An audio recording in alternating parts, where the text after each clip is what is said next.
After big wins on Super Tuesday for President Biden and former President Trump, the field for this year's presidential contest is largely set. Political reporter Rick Alvin joining us now to tell us why Michigan is going to play a prominent role in electing the next president. Rick. Well, Sue and Brian, Michigan will be key for both the presumptive nominees, Joe Biden and Donald Trump. Today, after failing to get the kind of traction she needed to stay in the race, former South Carolina Governor Nikki Haley suspended her campaign. I am filled with the gratitude for the outpouring of support we've received from all across our great country. But the time has now come to suspend my campaign. I said I wanted Americans to have their voices heard. I have done that. I have no regrets. And although I will no longer be a candidate, I will not stop using my voice for the things I believe in. As a practical matter, Haley has not really been a factor in the race since failing to win her home state the weekend before Michigan's primary, and then last week failed to get 5% at the Republican caucus in our state.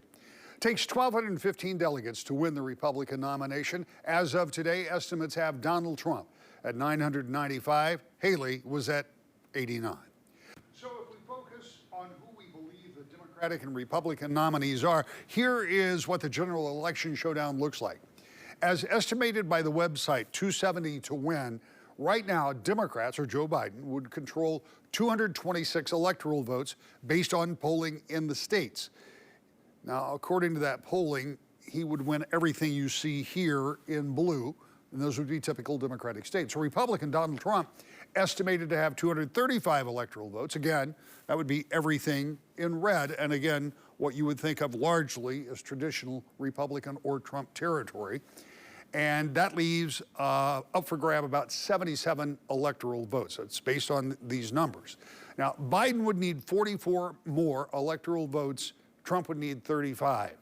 For Trump, Michigan plus Georgia, for example, if he won those two states, plus any other state, including tiny Nevada with only 6 electoral votes, would put him over the top in that scenario. For Biden, it would take more. It would take Michigan, yes, but he'd also have to win Wisconsin and Pennsylvania. That would get him exactly to 270. That's the magic number for winning.